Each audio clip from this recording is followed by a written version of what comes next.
Welcome you, sir. Now over to you for your talk. Thank you, Dr. Rubel. It's such a pleasure to listening to young students and to such accomplished academicians. And it's good morning to you, Mr. Andrew McLahan and Professor Devrath and our chief guest, and very nice papers presented by our young colleagues, Aisha and Shalini. And I was actually smiling because when Aisha was talking about the social media posts and how we are addicted to it and how we count our likes, I was actually doing that.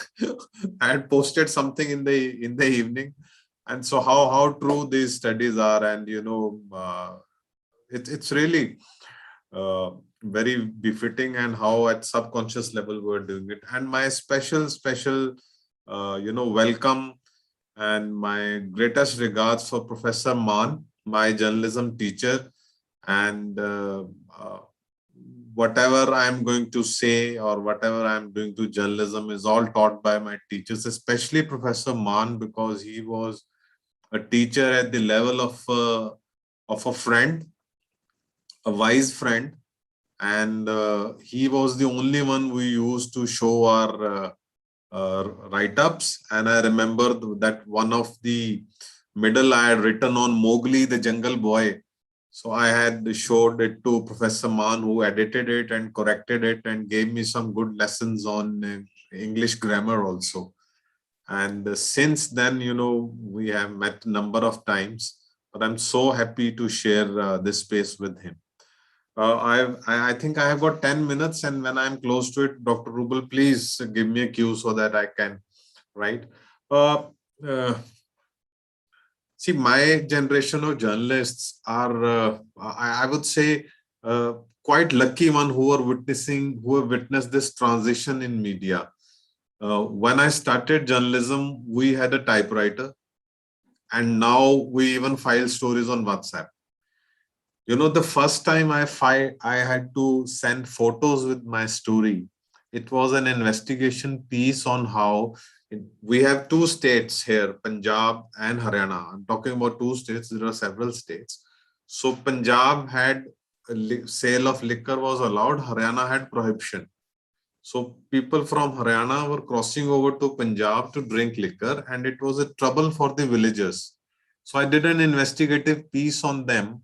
I clicked their pictures and all that. And when I wrote this story, it was sent by the teleprinter, that old big gurgling machine and all that.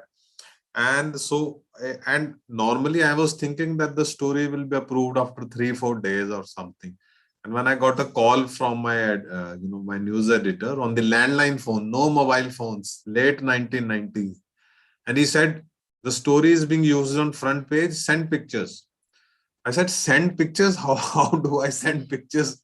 Teleprinted? I mean, there was not even a thought that someday we will send not one picture, but 100 of pictures in 1 microsecond, It's just 20 years, not much of time. And, I had to board a bus to go to, I was working in Patiala, which is about 65 kilometers from the head office. I had to board a bus, reach my office in 2 hours, and then it took about 6 hours for all that thing to set up, which now our newspaper deadline is 1:30 a.m. and we can take stories at 1:25 a.m., even 5 minutes before the print. So that is the advancement of technology my generation of journalists have seen. There have been some jumping to an entirely different topic of media literacy, which Mr. Andrew, I must confess that I wasn't much aware of, though we have been a journalist, and unfortunately we are not academic journalists, and very unfortunately in India we don't have this practice of institutional facility of updating or upgrading our academic skills. With the media scene is entirely different. Here it is more of survival than a reformatory movement. Very few journalists actually get the chance to be in media to change society. It's more of surviving in the office. Very bad politics. Politics is of course everywhere, but total, it's a cutthroat competition with your rivals also, and very mean competition also.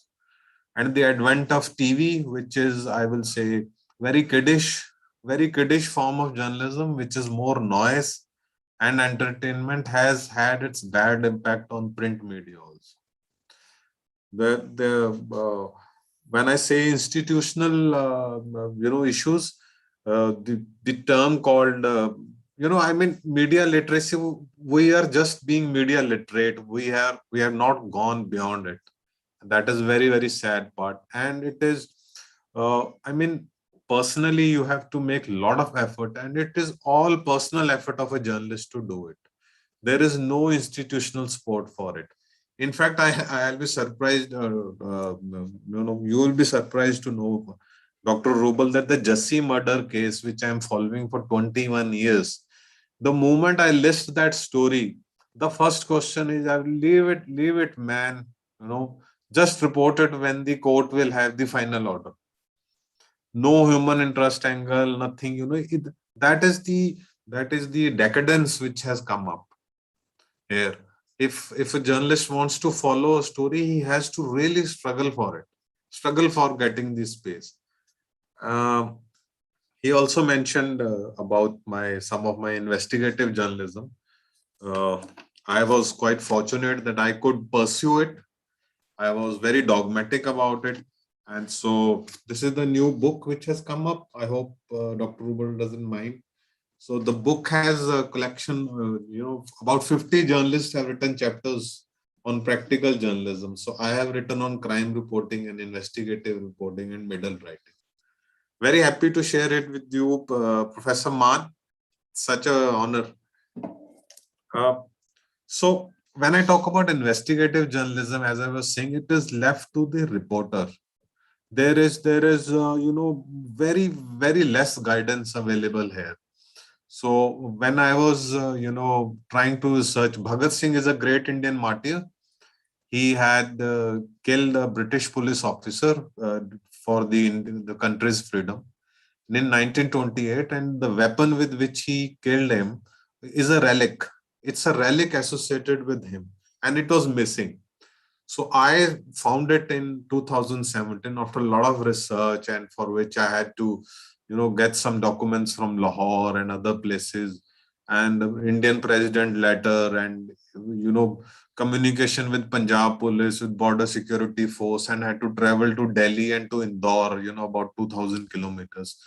And eventually I found it, and then you realize, like you use the word, the medium is the story. So my tracing that pistol was an event for me, right? But the medium and how I reached it became the journey, and that became the bigger story for me, not for any media outlet. And that's why I brought out that book, that how as a journalist you can relentlessly pursue something even if you don't have institutional support, because then you are contributing and making history for that. I can go on on for like hours on that subject, but I must keep jumping on other issues also. There was very nice uh,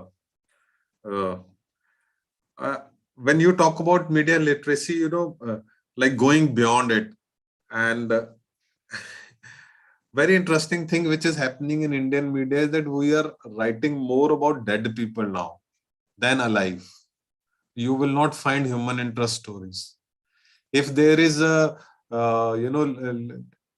some literary function, you will find mentions only about film stars who have come there.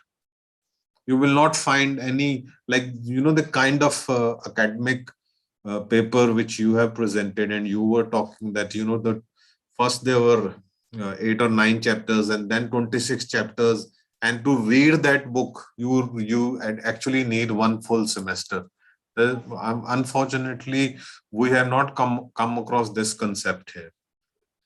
And you will find obituaries, 8 column obituaries, but very less space for alive people. What are they doing? How are they living? Even in pandemic, we were all mainly reduced to stories about the, thus the uh, analysis of data, or the stories about migrant laborers, mainly. Not about common people, how they were handling it, and now so much of scare also. I wish we had more such tools. Saying that, it's not that there were no wonderful stories, but what Indian journalism lacks is that we are just doing the basic thing of reporting, the what, where, when, why, and how. We are not going beyond it. We are, the a newspaper should be a total mirror of life around you, which unfortunately is not happening here. And I wish there are more academic interactions like this with our bosses, and with other active journalists also, who can learn this. uh,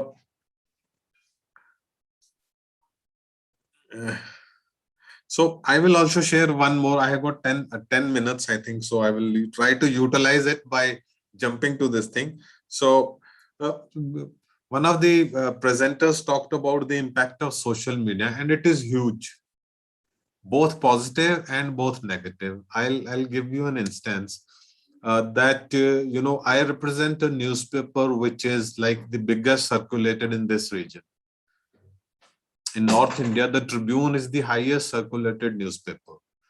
But the news, when it is printed in Tribune, is automatically circulated. But we get a lot of more hits when we put it on social media. And it depends on who we tag and how we post it. That is very important. So that is the positive use of social media. There is negative also. And for that, I'll give you a very recent example. Everyone is aware about the farmers' protest against the central farm laws in India. And the protest recently got over about 3 days ago, and it was for more than a year. And during this last month, there was a very unfortunate and rather savage incident where the farmers were protected by Nihang Sikhs. Mr. Andrew, Nihang Sikhs are those very heavily clad and armed, blue turban Sikhs who carry swords and spears. Still, they are living in the previous world only. And you must Google about Nihangs. I'm sure you know about them. So these Nihangs are actually protecting the farmers at the protest sites in Delhi. And, there are 8 different groups of Nihangs there. So one of the group killed a man, accusing him of sacrilege. They said that he had entered into our camp and he had desecrated our holy book.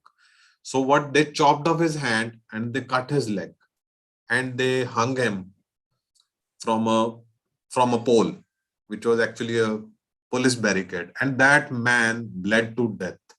It was such, and the videos were shared on social media, the photos were shared on social media, and it was so disturbing in this world. And something is happening like that. It is so barbaric. And so this thing had very bad impact on the farmers movement, which is kind of a people's movement against the present government, against the farm laws. So uh, fortunately, I got hold of a photo in which that Nihang group is dining with central BJP ministers. Two ministers representing Indian government, and they were accusing farmers of being anti-national and all that. So when you see them, the Nihangs, dining with the BJP leaders, so that actually gave a different theory, different dimensions to the entire incident and the alleged conspiracy of that. Such was the impact of that, some people say that even the farmer movements won because of that story. But the impact of social media here. So my newspaper, the English newspaper, goes online at about 3 a.m. in the morning. And we have a Punjabi newspaper, which is our mother language here, which our news are printed in Punjabi, Hindi, and English newspaper. They are translated. And so that Punjabi newspaper goes online at midnight, stroke of midnight, 12. And at 1 minute past midnight, first time in my career, that story went viral. That story was shared so many times that people tell me, and even on my Facebook wall, that was the only story which was shared about 20 times, 20 different posts. And around 1 a.m., some journalist from Canada contacted me, found my number. They made, they contacted the editor of Punjabi Tribune, and there was quite a storm. I mean, for 2 hours, I did not understand what was happening. And the English newspaper had not gone online yet. It was just a language spoken by about 5 crore people all over the world. And that newspaper was translated, was analyzed, and it was something. I mean, the power of social media in those few minutes were, that was my realization, and not just mine, but of my office also. And of course, it elated us. We were very joyful that we are getting so much traffic on our website and on our e-paper. At the same time, I was scared. I was scared that one wrong word, one wrong story in my newspaper, and God forbidding by my hand, can actually cause so much of bloodshed, can do anything. I mean, that was the moment which I am still trying to recover from, that how positive and how negative it is. And but yes, surely it has made us more responsible. That is such positive impact of social media, that it has helped in such rapid circulation of a story worldwide at a time when I had to travel 60 kilometers in a bus to give my photos for printing. To, in 60 seconds, the story has traveled worldwide, and it is still being talked about. At the And same time, yeah. and I seen that story on Punjabi Tribune at 4 early in the morning, and I Yeah. immediately messaged him that Yeah, yeah, that's he did, yes. You were so kind. And so there is the negative impact of social media also. That, some persons who were unhappy with the story, whether they were pro BJP guys or pro Khalistani guys. So, so they like picked all my photos on my Facebook. At one point, I was interviewing the Delhi Chief Minister Kejriwal. At the other, I was interviewing Akali Chief Minister. So they linked me to those. Okay, he is interviewing Kejriwal, so he is sympathizer of Aam Aadmi Party, and that is why he is writing as BJP. And people circulated that also. People who wanted to trash my story and trash the farmers movement, they made this photo viral, that I was pro Kejriwal, whereas I was saying that I am a professional journalist. I will interview a police officer, a chief minister, a gangster, a criminal, everyone. That's my job. It doesn't make me that I am their party line. There were some very interesting thing is that, uh, a very handsome gentleman in America, who is also a social activist. He had met some religious leader, and he had some resemblance with me, and his photos were also viral, saying that I am with this religious leader, some religious leader who is, on the hit list of the Khalistanis. So I had to clarify that also, that I am not this guy. But thankfully, to this world of social media, there are so many websites whose only job is to tell you which news is real and which news is fake. We never thought that there will be a time when we will have news portals indulging only in this. That means there is so much of fake things being circulated on social media, because of which we require these fake news portals who analyze the photos, who say that if it is morphed or not, who go into its, the origin of the photo. I mean, this is this is maddening. This is so crazy over here, and it is totally unregulated. That's why we are talking media literacy, the need of Yes, media that literacy. makes it so important, so important. I wish that I'm so happy for this, for giving me opportunity, and so happy. I learned so many new terms from Mr. Andrew, and I've seen your link, and I will read your paper, and hopefully I understand it because I don't know. I have to file some stories also now. Something has happened again on that Punjab politics is boiling. And it is such a pleasure, Dr. Rubel. I'm so happy that you have invited me. I hope you will invite me again. Thank It's you. always Thank you, a everyone. pleasure to be with you.